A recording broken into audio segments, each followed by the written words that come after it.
هلو جايز ومرحبا بكم في ابيسود جديدة من بودكاست وعي بالدارجة.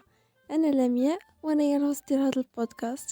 في هذه الحلقة غادي نهضروا على واحد الحاجة اللي مهمة بالنسبة لنا احنا البنات، وما كرهش تكون كانت كتقرا في المدارس وكتقرا في الديور وكتعرف من طرف بزاف ديال الناس، ولكن مع الاسف هذا الكونسيبت هذا ماشي بزاف باش انا براسي باش عرفته، وما كنظنش انه كاين زعما في الثقافه ديالنا، وكنتمنى ان الاغلبيه يكونوا عارفينه. however انا غادي ناسيومي ان ماشي بزاف د الناس عارفينه، وغادي نحاول انني نشرح بالتفصيل. هذا الكونسيبت هذا هو سايكل سينكين، هو مزامنه الدوره الشهريه. كما قلت هذه واحد الحاجه اللي مهمه بالنسبه لنا احنا البنات، ولكن if you're a guy إذا كنتي دري كتصنت لهذه الحلقة it's okay، يعني راه خليك غادي تستافد شي حاجة. حيث ما يمكنش ما تكونش عندك واحد الأنثى في حياتك. you have your mom، تقدر تكون ماماك، اختك، خطيبتك، مرتك، whatever. if you are a guy and you're listening just stay.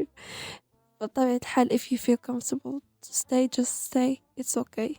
هاد السايكل سينكين ماشي بزاف باش انا براسي باش عرفتو كيما قلت، وكنت كنشوفو بزاف عند الانفلونسرز الغربيين، بزاف هما اللي كيسوقوا بزاف لهاد الكونسيبت سايكل سينكين كنت كنشوفو في كل بلاصه، وكان كيجيني الصراحه غير تخربيق، ماشي ما كنتش كناخدو في الاول بجديه. ولكن فاش قلبت عليه وفاش عرفت شنو هو، فاش عرفت شنو المنافع اللي ممكن انها تكون بسبب هاد السايكل سينكين، صراحة قررت انني نجربها and I'm not kidding you. واحد الحاجة اللي عجبتني بزاف وما غاديش الصراحة نخليها وما غاديش نستغنى عليها بحياتي. ولكن هاد السايكل سينكين هذا في الاول اول مرة تستعمل بواحد الاخصائية ديال التغذية، اليسا فيتي، اخصائية ديال التغذية واخصائية في هرمونات النساء.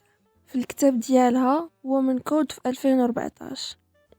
سايكل سينكين او المزامنه ديال الدوره الشهريه هي فاش كتبدلي لحياتك من ناحيه العادات، من ناحيه الدايت يعني طريقه الاكل، من ناحيه الاكسرسايز التمارين ديالك، باش تماتشي الفيز اللي انت فيها في الدوره الشهريه ديالك. حيت حنا اصلا في الدوره الشهريه عندنا 4 ديال الفيزز.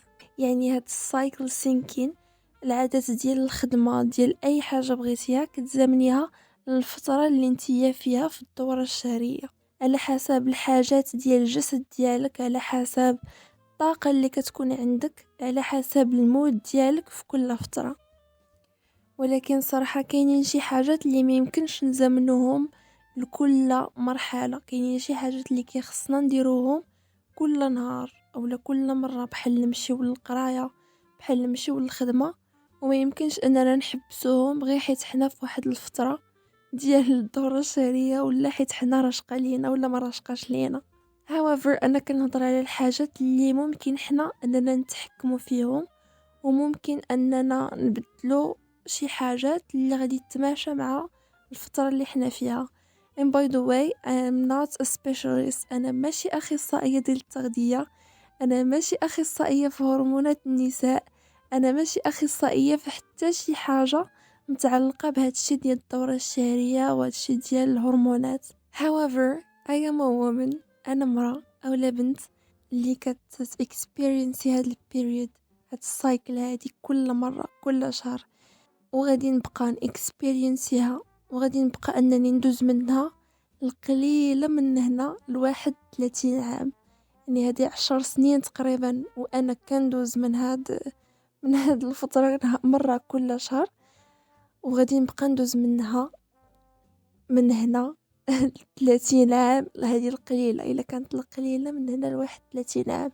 يعني اللهم أنني نخليها أسهل، ونخليها أنها واحد الإكسبيرينس اللي ماشي خايبة، ونتمنى أنها ما تكونش. كنفضل أنني ندير حاجات اللي يريحوني في هاد السايكل هادي، واللي يخليوني أنني نتعايش مع هاد الحاجة اللي خلقني بها سيدي ربي، واللي I'm so grateful for it. صراحة أنا ممتنة بزاف أنني نكون مرأة، أنني نكون بنت، وأنني نكون كنمر من هاد التجارب. so please إلا كان عندك شي تساؤل اللي خاصو شي أخصائي please go to your doctor.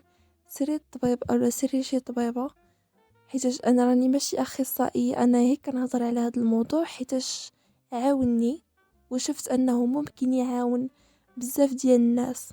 و I am not taking credits for this term. ما كناخدش الكريديت ديال هاد الشي اللي كنقول. ماشي انا اللي خرجت به وماشي انا اللي صنعته واللي استنتجته. انا غير كنوصل المعلومة وغادي نحاول انني نوصلها بالطريقة ديالي وبالتجربة ديالي الخاصة مع كل فيز.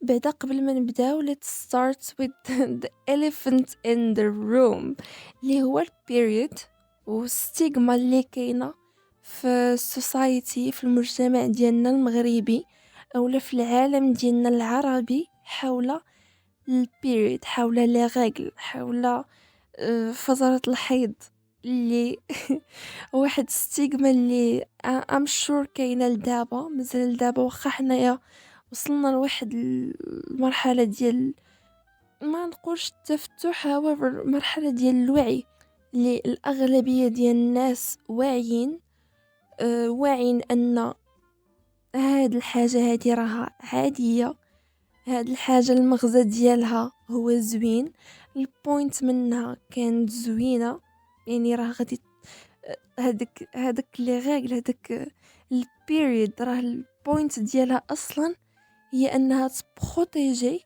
داك البيبي اللي غادي يكون في الرحم. ما كتعنيش ان داك البنت راها ديرتي وراها سال، يعني هذه راه واحد الحاجه عاديه وراها كدوز منها كل بنت، ولكن واخا هكاك حنا كنختاروا اننا نديروا راسنا ما عارفينش ونديروا بحال الا راه ماشي واحد الحاجه اللي عاديه وراه اغلبيه ديال البنات، ماشي كل شيء بطبيعه الحال، الاغلبيه ديال البنات اللي في سن الرشد كيدوزوا من هاد المرحله هادي ولا كيدوزوا من هاد الحاجه هادي مره كل شهر اتليست، القليله مره كل شهر. however واخا هكاك حنا باغيين نديرو عين ميكا ونتصرفوا على اساس انها شي حاجه اللي خايبه. هي بصح هي واحد الحاجه اللي انتيم، واحد الحاجه اللي خاصه بينك وبين راسك اولا بينك وبين البارتنر ديالك، الشريك ديالك، وماشي خص اي واحد كل شيء يعرفها. يعني ماشي ضروري حيتاش راها ماشي حشومه وراها حاجه عاديه ان اون فوا تجيك لا ريغل صافي جاتني لا ريغل وتصدقوا ليها لكل شيء. no that's not right. ولكن ما نتصرفوش على اساس انها شي حاجه اللي خايبه واللي كتردنا حنايا البنات خايبات ودرتي غير حيتاش حنا فينا، غير حيتاش كنمروا من داك الفتره. ونحشموا اننا نهضروا فيها يا مع والدينا مثلا مع الامهات ديالنا ولا مع الصحابات ديالنا، اولا الا كان عندنا شي مشكل كاين اللي كتوصل به حتى الا كانت عندها مشكل ما تقدرش تهضر فيه وما تقدرش تشرح الناس اللي قرابين ليها المشكل ديالها، غير حيت بسبب الانتماسي ديال هذا التوبيك هذا، بسبب الحميميه ديال هذا الموضوع. الحشمه هي واحد الحاجه اللي زوينه والحياء واحد الحاجه اللي زوينه، وانا ما كنقول لكمش ان ما تبقاش فيكم الحشمه وما يبقاش فيكم الحياء، ولكن الا كانت شي حاجه اللي urgent، شي حاجه اللي خاصها تقال، شي حاجه اللي خاص تهضر فيها، بليز ما تحشموش انكم تهضروا فيها وما تستحياوش انكم تهضروا فيها مع الناس اللي ممكن انهم يعاونوكم. if you have a problem ولا عندك شي استفسار، شي حاجه باغا تعرفيها، بليز ما تحشميش سولي، راه it's okay. وهادشي راه ماشي شي حاجه اللي خاص نستحياو منها. واخا هي راه واحد الحاجه اللي من المحرمات اننا نهضروا فيها في المغرب، غادي تجيهم في شكل بحال الا راك ما عرفت علاش هضرتي واخا انت راه هضرتي على واحد الحاجه اللي هما اصلا عارفينها كاينه ومختارين انهم يديروا عين ميكا. دونك كما قلت السايكل ديالنا ولا الدوره ديالنا فيها 4 ديال الفيزز، وحنا انا صراحه نهضر على راسي، انا كنت عارفه غير 2 ديال الفيزز، فيز ديال menstruation ديال الحيض والفيز ديال ovulatory ديال الاباضه. وهاد الفيز هادي قريناها في العلوم الحياه والارض في المدرسه، وقريناها غير حيت كانت related other sex، related الجنس الاخر، related العلاقه اللي كتكون ما بين الجنسين. يعني قريناها غير حيت خصنا نعرفو، خصنا نقراو كيفاش كيوقع الحمل وكيفاش كيتم الاخصاب. وصراحه راه والدينا براسهم، الامهات ديالنا خصوصا اللي كيخصهم يكونوا عارفين هاد الشيء ويقريوه، ما كنظنش انهم عارفين هاد القضيه ديال انه كاينين 4 ديال الفيزز.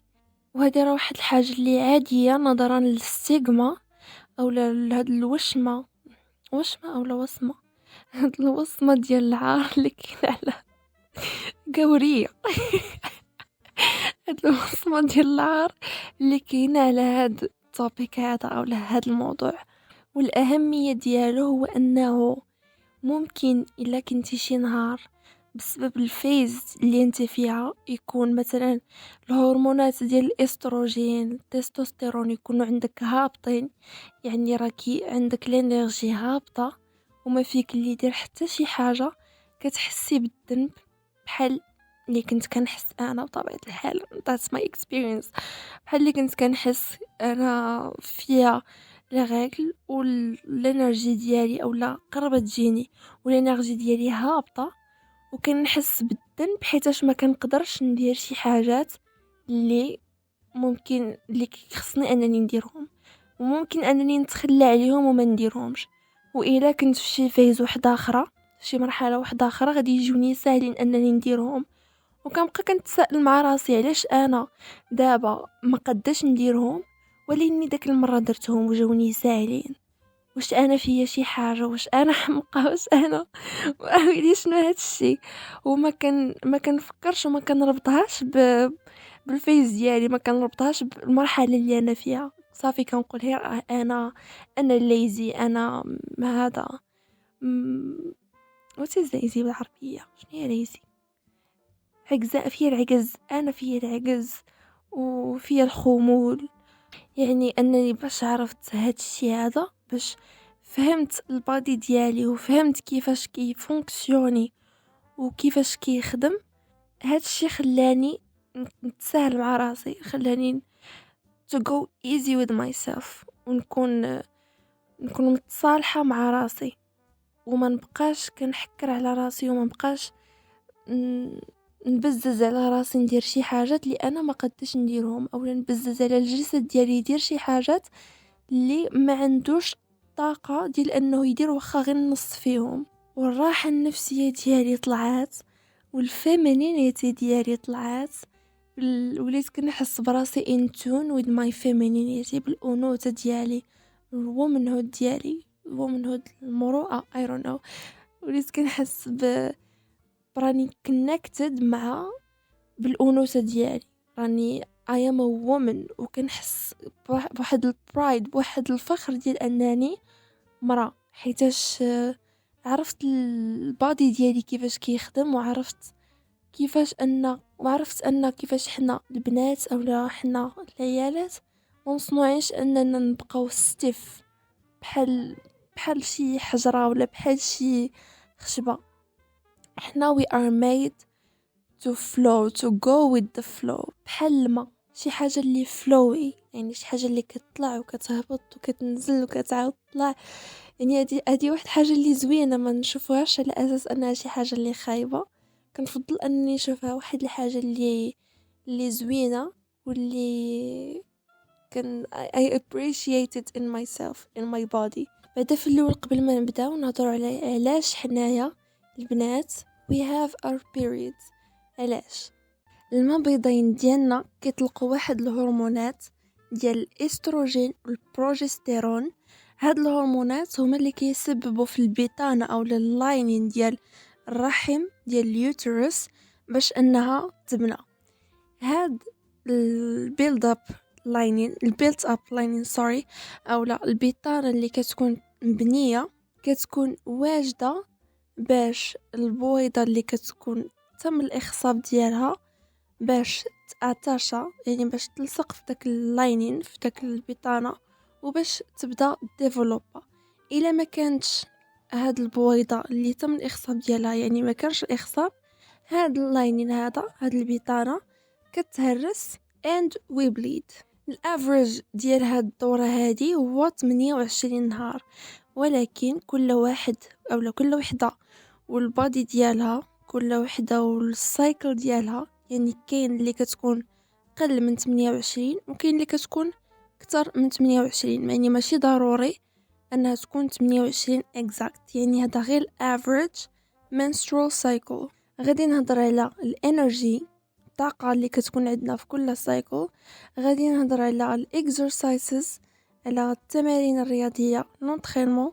غادي نهضر على السبليمنتس، يعني المواد اللي كيكون الجسد ديالنا محتاجها وفين ممكن نلقاوها، وعلى اللايف ستايل والاكتيفيتيز اللي ممكن نديرو في كل فيز. اول فيز اللي هي المنسترول سايكل او الفتره ديال الحيض، كتكون من 3 حتى ل7 ديال الايام. كما قلت هادشي اللي غادي نهضر عليه دابا ولا هاد التقديرات هادو غير الافريج، ماشي ضروري يكونوا اكزاكت، ممكن يكونوا قل ممكن يكونوا اكتر. الا جينا نعطيو لكل فيز لكل مرحله الفصل ديالها، غادي يكون الفصل هذا يعني ديال المنسترول، غادي يكون هذا المنسترول سايكل الفصل ديالها هو الشتاء. في هذه الفتره الهرمونات ديالنا كاملين كيهبطوا، يعني لا الاستروجين لا التستوستيرون لا البروجستيرون، كلشي كيهبط. therefore كتكون عندنا واحد الانرجي اللي هابطه بزاف، كنكونوا كنحسوا براسنا مدقدقين مسخسخين وما فينا اللي يدير حتى شي حاجه. وهادشي كامل غير حيتاش الهرمونات ديالنا كيكونوا هابطين، يعني كتكون عندنا واحد الانرجي اللي هابطه بزاف. حتى هي التمارين اللي ممكن نديرو بحال مثلا الوالكين، نتمشاو، بحال اليوغا، بحال لي بيلات، بحال ستريتشين. ولكن اهم حاجه هي اننا نعطيو البريوريتي للراحه. فهاد الفتره هذه ماشي واحد الفتره ديال اللي ممكن اننا نمشيو لاصال ونديرو هاي انتنسيتي ورك اوتس. راه اللوجيك انك you have your period انتي في لاصال 1 2 no girl no. فهاد الفتره هذه خصوصا هاد السيمانه او لهاد من 3 ايام حتى ل7 ايام البادي ديالنا كيكون خصو الراحه، حيتاش اصلا it's going through a lot، يعني راه كيدوز من بزاف ديال الحوايج وداكشي بارك عليه. حنا ما نزيدوش نكملوا عليه بلونطرينمون اللي كيكون هاي انتنسيتي، يعني الاولويه للراحه، الراحه ثم الراحه. واذا كنتي حاسه براسك انك خصكي او لا ممكن انك ديري شي ورك اوت، يوغا، لي بيلات، تمشاي، ستريتشين، ولكن الراحه ثم الراحه. المواد اللي كيكون الجسد ديالنا محتاج لها في هذه الفتره هو المغنيسيوم، الحديد، اوميغا 3، الزنك، لي فيتامين بي، الماء، ليدغاتاسيون ضروري من هايدريشن، يعني هذه ضروري في كل الاوقات ولكن خصوصا في هذه الفتره. الهيلثي فاتس، الهوت درينكس، شي حاجه اللي تكون سخونه بحال الهوت شوكولات، بحال الصوبه، بحال الحريره، مهم شي حاجه اللي تسخننا المعده ديالنا. هاد المواد ممكن نلقاوها مثلا الخس، البروكولي، الباربا، المشرومز، الشوكولا نواغ، الزريعه والقرقاع، الفليفخوي بحال الدلاح، بحال العنب، اللحم، الحوت والحبوب. اللايف ستايل او الاكتيفيتيز اللي غادي يكونوا في هذه الفتره هذه بحال السيلف كير، بحال الريفلكشن، ريفيوين، المديتاسيون، جورنالين. يعني في هذه الفتره هذه خصنا نسلوو داون، خصنا نتحركوا ببطء. we should slow down and look inward. خصنا نسلو دان، يعني نبطئو من الوتيره ديال العيش ديالنا، ونجلسو مع راسنا ونفكرو ونتاملو ونخممو ونشوفو شنو احنا محتاجين شنو ما محتاجينش. وكيخصنا نركزو غير على الامبورتنت تاسكس، على الحاجات اللي كيكونوا important، حيت اصلا كتكون عندنا واحد الانرجي اللي قليله، وماشي حنايا الانرجي عندنا قليله وحنا نمشيو نديرو واحد تو ليست اللي فيها 600 حاجه.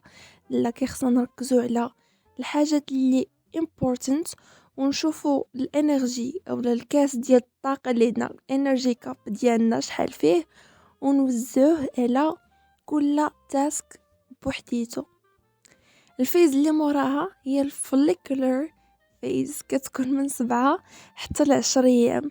سيزن او الموسم ديال هاد الفيز هو سبرينغ، هو الربيع، وهي تاني فترة ولا تاني فيز من بعد المنسترول سايكل، من بعد المنسترول فيز، فين تيكون الهرمونات الاستروجين والتستوستيرون بداو كيطلعوا.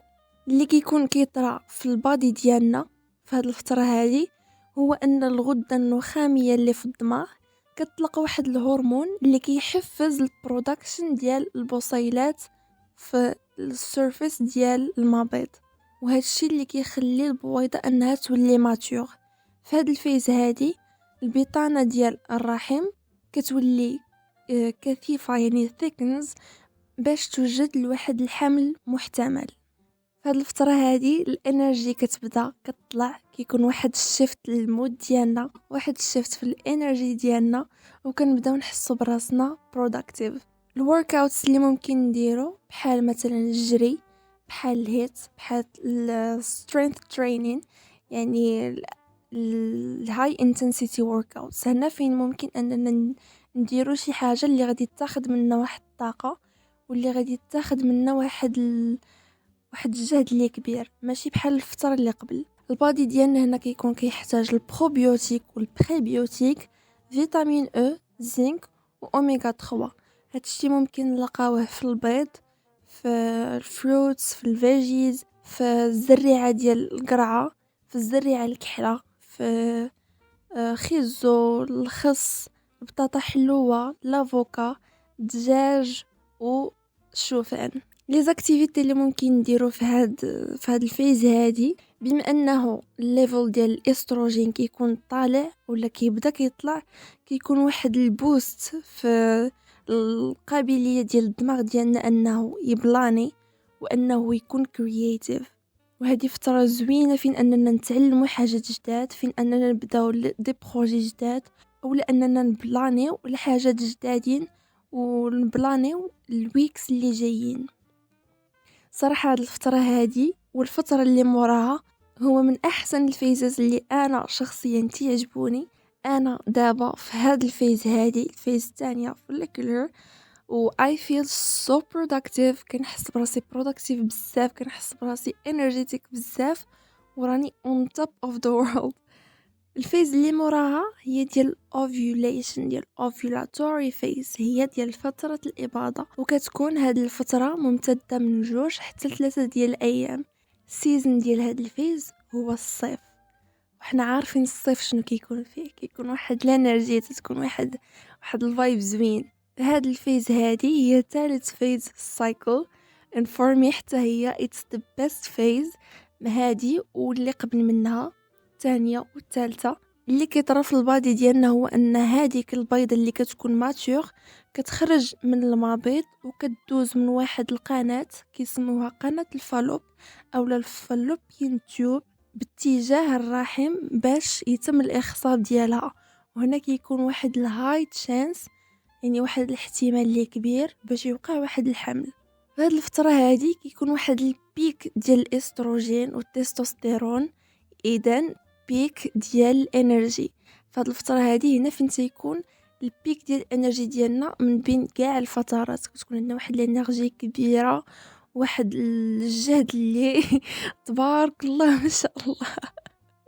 هنا كتكون يعني the highest level of energy.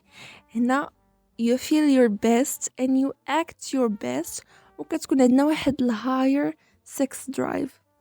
الوركاوتس اللي ممكن اننا نديرو كارديو هاي انتنسيتي وركاوتس بحال الجرا بحال مارشال ارتس. المهم هنايا اعطي لاطاك، وهنايا فين ممكن انك ديري دوك الهاي انتنسيتي وركاوتس اللي باغا ديريهم.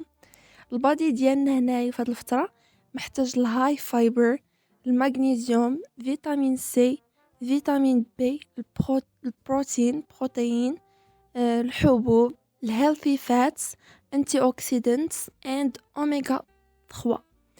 هادشي ممكن نلقاوه في السبانخ، في الخيار، في مطيشة، في البيستاش، في اللوز، في الذرة، الدارك شوكولات والافوكا. في هاد الفترة هادي you are the most social، يعني كتكون اجتماعية بواحد الشكل كبير، يعني خصك تخرجي and socialize.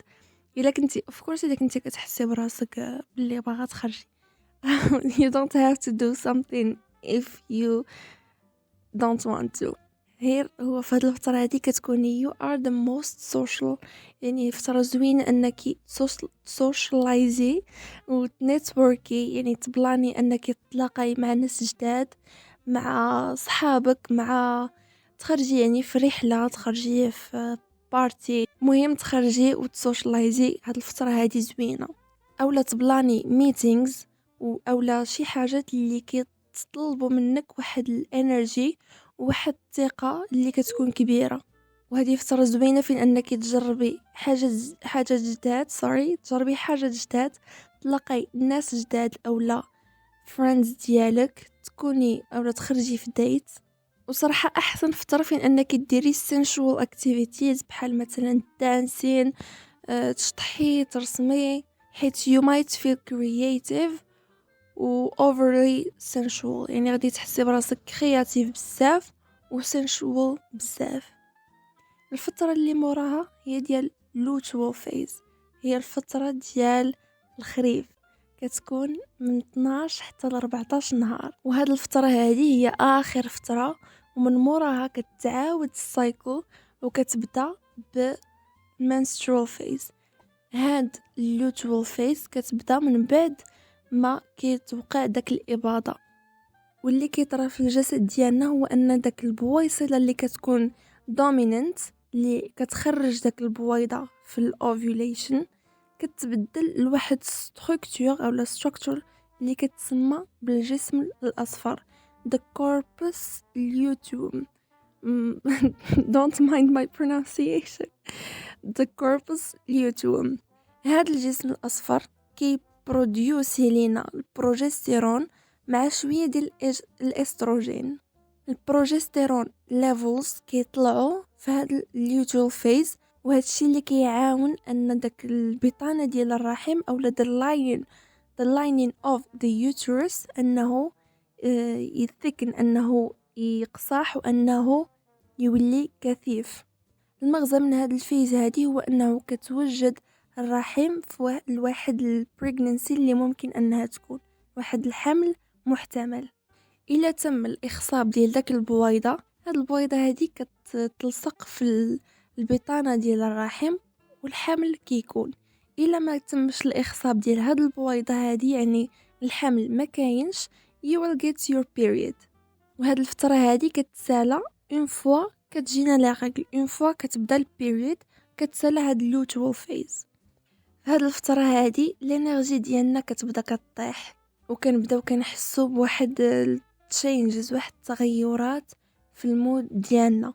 والتغيرات كيكونوا حتى في الجسد ديالنا، ماشي غير في المود، مثلا في البريستس ديالنا اولا كنحسوا بواحد الانتفاخ، كينوضوا لنا الحبوب، والتغير كيكون حتى في الشهيه ديالنا.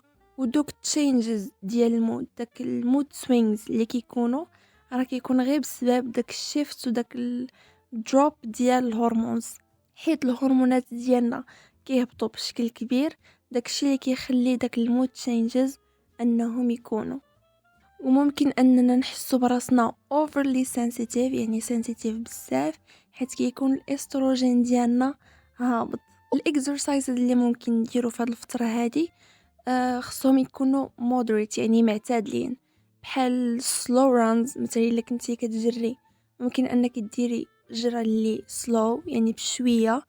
اليوغا، relaxation، moderate strength training.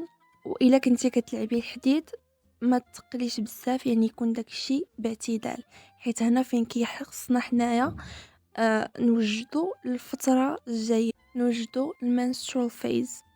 supplements اولا الحاجات اللي كيكون البادي ديالنا محتاج ليها في هذه الفترة هذه هو الحديد، زنك، healthy fats، complex carbs، يعني الكاربز اللي كيكونوا complex، فيتامين B6 والمغنيسيوم. ممكن نلقاوه في الشوفلور، في الخيار، في البصلة، في بطاطا حلوة، في التفاح، التمر الى اخره. لي زاكتيفيتي او اللايف ستايل اللي ممكن اننا نديرو في هذه الفتره هو اننا نوجدوا الفتره اللي جايه، حيت حنا عارفين ان الفتره اللي موراها غادي تكون عندنا واحد الانرجي اللي هابطه، وما غادي نبغيو نديرو حتى شي حاجه، ما غادي نبغيو لا نوضو لا نسيقو لا نجمعو لا نساليو شي بروجي الا كنا بادينو، ما نديرو حتى شي حاجه في داك الفتره. يعني هنايا كيخصنا نرتبو organize. إلا كنا بادين شي بروجي نساليوه في هاد الفترة هادي، ممكن أننا نديرو deep work، meditation، self care، يعني نتهلاو في راسنا ونوجدو الفترة اللي موراها أننا نرفلكتيو على السايكل ديالنا، ونرفلكتيو على الشهر ديالنا كيف داز. و to do list كيخصها هنايا تكون أقصر من الفترة اللي قبل منها، ماشي قصيرة بحال المنسترول فيز، ولكن قصر من follicular و ovulation phase. ونكونوا كنركزوا على tasks اللي كيكونوا simple وكيكونوا important. ومور هاد الفيز هادي كما قلت غادي تجي الفيز ديال المنستريشن، وغادي تعاود نفس الفيز بلا نفس السايكل ب4 ديال الفيزز بنفس الحاجات اللي كيطراو في البادي ديالنا. بطبيعة الحال ماشي ضروري، ممكن انه الا كان شي حالة خاصة، ولكن on average هذه هي السايكل ديالنا، وهادو هما الفيزز اللي احنا كندوزو منهم في كل شهر. كل سايكل هادو هما الفيزز ديالها. by the way انا دابا راني في follicular phase I guess yes follicular phase. كنحس براسي I am on top of the world. كنحس براسي 10 out of 10. الانرجي هي هاديك، المود هو هذاك، كل شيء هو هذاك، يعني التركيز حتى هو طالع بزاف، يعني مركزة وعارفة شنو كنقول وما كنغلطش وما كنقلبش على كلمات، على عكس السيمانه اللي دازت فين حاولت انني نسجل هاد الحلقه هادي، سجلتها وانا في اليوتيوب فيز. it was a catastrophe. it was a شي حاجه اللي ما نبغيش انني نعاودها، ونبغي انني نسايكلي ولا نسينكي نبغي انني نسينكي ليبيسودز اولا الوقيته ديال فين نسجل ليبيسودز في الفوليكولار فيز وحتى في الاوفيولاتوري فيز. نبغي انني ما نعاودش داك الغلط او الخطا ديال نسجل وانا في الفيز الرابعه، حيتاش ما كنتش عارفه شنو كنقول، تنقول كلمه ونجلس 5 دقائق باش نكمل الجمله، اولا نفكر في الكلمه اللي غادي نقول موراها، اولا نفكر في الكلمه بالعربيه كنقولها بالانجلي وتنبقى تنفكر بالعربيه، اولا كنقولها بالعربيه وتنبقى تنقلب عليها في دماغي، لدرجه انه ممكن نكون جالسه 10 ديال الدقائق وانا هي تنفكر في الكلمه شنو هي بالعربيه وشنو هي بالانجلي. ولكن كنت عارفه انني في هذه الفيز الرابعه، وكنت عارفه انه في هذه الفيز هذه كيكون التركيز ديالنا هابط، حيت التستوستيرون والاستروجين كيكونوا هابطين بزاف. داكشي علاش I didn't beat myself up for it، يعني واخا ما قديتش انني نسجل الابيسود، وصراحه كنت باغا انني نسجلها وحسيت بشويه ديال الذنب، حيتاش I could do better. كان بامكاني انني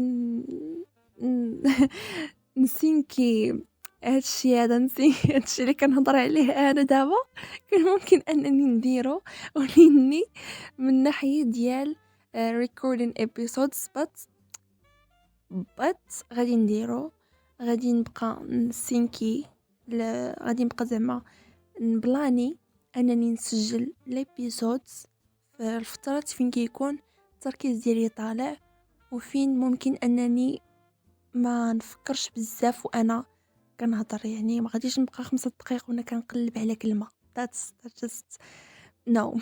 تضيع الوقت وتضيع ديال الانرجي اللي اصلا انا ما عنديش. and that's it. من هادشي كامل البوينت من هادشي كامل اللي شرحت واللي هضرت عليه هو اننا نحاولوا اننا نمشيو نتساهلوا مع راسنا to go easy with ourselves to go easy on ourselves. يعني نتساهلوا مع راسنا وما نقصحوش مع راسنا. راه we are people. رحنا بشر ورحنا we are women. يعني كي خصنا نكونوا حنانات مع راسنا ونكونوا هكا كنت نتفهموا راسنا. وانا متاكده انه الا ما كنتيش عارفه هاد الفيزز وما كنتيش عارفه شنو كيطرا في كل فيز من دابا لقدام غادي تسهلي مع راسك and you will go easy on yourself. يعني go easy on yourself. هي بشويه عليك غير تسهلي مع راسك. راه you are human and we are all human ورحنا ماشي perfect. by the way الابيسود ديال السيمانه الجايه ان شاء الله الى سجلت غادي تكون على perfectionism على المثاليه. صافي I said it. صافي I said what I said. الابيسود الجايه ان شاء الله غادي تكون على perfectionism and I have a challenge for myself. عندي واحد challenge لراسي في الابيسود الجايه ان شاء الله. anyways اللي بغيت نقول هو انه go easy on yourself and do your research. ديري البحوث ديالك. ما تاخديش غير هادشي اللي قلت لك وتاخديه صافي على اساس انه صافي هادشي اللي كاين. no. ديري البحث ديالك. ديري البحوث ديالك. قلبي سولي قراي شي حاجات على هذا الموضوع. ممكن انك تعرفي شي حاجات اللي ما قلتهمش او شي حاجات اللي ممكن انه ما يتماشاوش مع السايكل ديالك او لا ما يتماشاوش مع البادي ديالك وتكوني different على هادشي اللي قلت. يعني انا هادشي قلت الافريج يعني الحاجه الافريج ولكن تقدري تكوني different والبادي ديالك يكون different والسايكل ديالك تكون different. وإلا شتي شي حاجه او لا لاحظتي شي حاجه please عفاك I'm begging you go to a doctor. visit a doctor. شوفي شي اخصائي او اخصائيه اللي غادي تكون عارفه ولا عارف يعني شنو كيدير وشنو كيقول وعارف شنو غادي يعطيك وشنو غادي يوصف لك. and I have a tip for you. عندي لكم واحد نصيحه ما نصيحاش ليا. انا كنستعمل واحد لابليكاسيون باش نتبع البيريد ديالي to track my period. سميتها flow FLO. ما كنقدرش انني نبقى نتبع البيريد ديالي هكا بدماغي فوقاش جاتني فوقاش هذا عندك تجيني غدا عندك تجيني يوما. نو كنتبع فلو مدخله فيها السايكل ديالي ديال الشهور هادي. يعني عارفه انها regular او لا ماشي regular يعني منتظمه ولا ما منتظماش وعارفه فوقاش ممكن انها تجيني وفوقاش ممكن ان نكون كان experience كل سايكل. يعني ما كان داك ستريس ديال عندك حق هذا انه ما كنحش به. يعني هاد الابليكاسيون هذا وكاينين بزاف ديال لي زابليكاسيون ولكن انا هذه هي اللي كنستعمل سميتها فلو. والصراحه رحمه سيدي ربي حيتاش ما كان الدماغ ديالي صافي كنفكر به ما نقدش نخزن به ولا نعقل به على معلومات بحال هكا. and that's it. oh my god صافي الحمد لله ساليت انا الابيسود صافي ديروا الصداع اللي بغيتو. anyways that's it for today's episode. هذه هي الحلقه ديال اليوم. كنتمنى انها تكون عجبتكم وكنتمنى انني ما نكونش طولت عليكم ما نكون زعما ضيفه خفيفه على القلب هكا. ونكون فتكم شي حاجة نتوما تكونوا استفدتوا شي حاجة من هاد الابيسود هادي. وشكرا لكم بزاف على الاستماع، وشكرا لكم على الكومنتس الزوينين اللي كديروا لي، خصوصا لينا thank you so much for your comments. ديما تتكومونتي لهاد البنيته. thank you so much, I love you so much. See you in the next episode, or hear you talk to you in the next episode. Bye.